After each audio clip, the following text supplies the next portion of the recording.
kalau sedang merasakan kesulitan dalam masalah, kalau masalah ingin cepat diringankan oleh Allah, maka bandingkan masalah itu dengan solusi yang pernah dirasakan sebelumnya. Bandingkan persoalan yang sulit itu dengan kesenangan yang sudah dirasakan sebelumnya. Suami istri sedang punya masalah, malam ini punya persoalan, sampai nggak bicara. Coba duduk dulu baik-baik. Ingat masa-masa senang ke belakang. 15 tahun berumah tangga, masa mau dikalahkan dengan masalah di satu malam? Ingat banyak senangnya atau banyak dukanya. Coba timbang-timbang lagi. Mungkin dengan menghadirkan nostalgia kesenangan itu, yang ini akan terasa ringan. Ma, kenapa malam ini kita mesti cemberut ya? Bukankah kemarin-kemarin kita tertawa? Gara-gara bapak semuanya. Gak apa-apa mah, memang gara-gara papa. Papa terima. Tapi mungkin Allah titipkan keburukan di papa itu karena mama bisa menyempurnakan. Mungkin Allah pilih mama itu adalah mama yang bisa membimbing papa lebih baik. Masya Allah. Oh gitu ya Pak ya. Mama bikin status dulu ya. Jadi kalau semuanya begitu enak rasanya. Tapi memang diucapkan mudah, menjalaninya belum tentu mudah. Nah, jadi kalau kita punya persoalan yang kecil-kecil sekarang, ingat masa lalu. Bu, Pak. Ya maaf di kantor ada masalah. Masalahnya hari itu. Jangan langsung merasa berat. Ada proyek gak selesai dimarahin sama bos.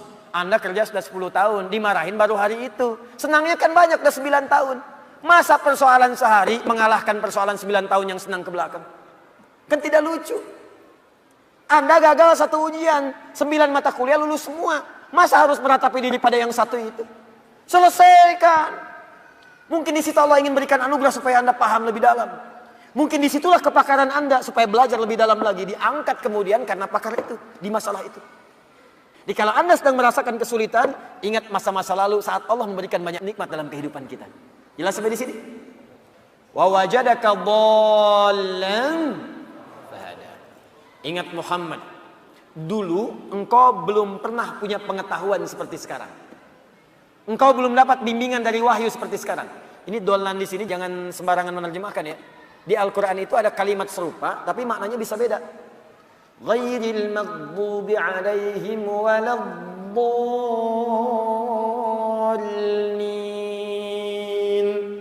Maghdub yang tercela. Maghdub yang terhina. Dhalin di situ yang tersesat, tidak mendapatkan petunjuk Allah. Tapi kalau di surah Wadduha itu jangan diartikan tersesat.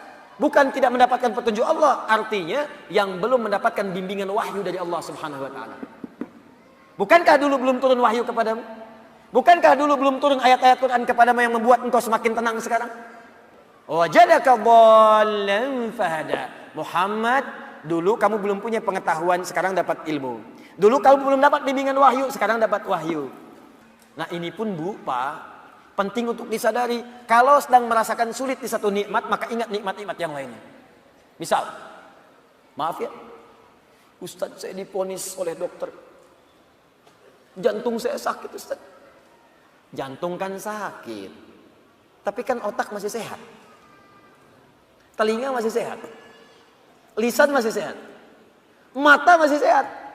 Salahnya manusia kadang-kadang mengaitkan penyakit dengan kematian. Teori wafat itu nggak butuh penyakit.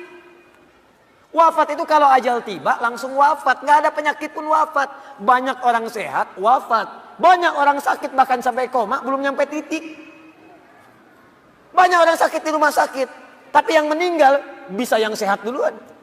Karena kaidah untuk wafat itu bukan penyakit, ajal. Ajal tiba, la yastakhiruna sa'ata wa la yastaqdimun. Quran surah 7 ayat 34. Ini kesalahan manusia itu kadang begitu. Divonis cancer, stadium 4. Waktunya tinggal sebulan lagi, nggak akan nyampe kalau belum nyampe. Nggak akan wafat kalau belum wafat. Karena itu kita diajarkan oleh Allah Subhanahu wa taala, hati-hati. Kalau kita mendapatkan merasa kurang di satu nikmat, maka segera evaluasi diri. Barangkali nikmat yang lain lebih banyak yang pernah kita dapatkan. Apakah kita hanya akan jauh dari Allah hanya karena satu yang kita rasakan itu? Sementara Allah berikan banyak kepada kita. Jangan sampai hubungan Anda pun dengan orang. Karena ayat ini punya hablum minan nas, hablum minallah. Hablum minallah vertikal, hablum minan nas horizontal. Jangan sampai Anda punya hubungan dengan orang, sudah bertahun-tahun baik, putus hanya karena satu persoalan yang terjadi di satu hari. Sering terjadi begitu. Anda nggak sadar, bertahun-tahun berteman, bertahun-tahun berkolega, bertahun-tahun bertetangga, di pemerintahan, di jabatan, di harta benda, di macam-macam. Cuman gara-gara satu persoalan lupa dengan kebaikan yang pernah terjadi di masa-masa lalu. Kalau itu terjadi dalam hidup Anda, maka Anda sedang dikuasai oleh setan. Anda sedang jauh dari Allah. Karena ayatnya mengatakan, orang yang dekat dengan Allah tidak akan dipengaruhi oleh persoalan-persoalan yang tiba seketika, dan dia tidak akan melupakan kebaikan-kebaikan yang pernah terjadi di masa lalu. Lawan dari Allah itu tagut. Tagut terbesar itu setan. Allahu waliyul ladzina amanu yukhrijuhum minadh dhulumati ilan nur wal ladzina kafaru awliya'uhumut taghut. Tagut terbesar setan.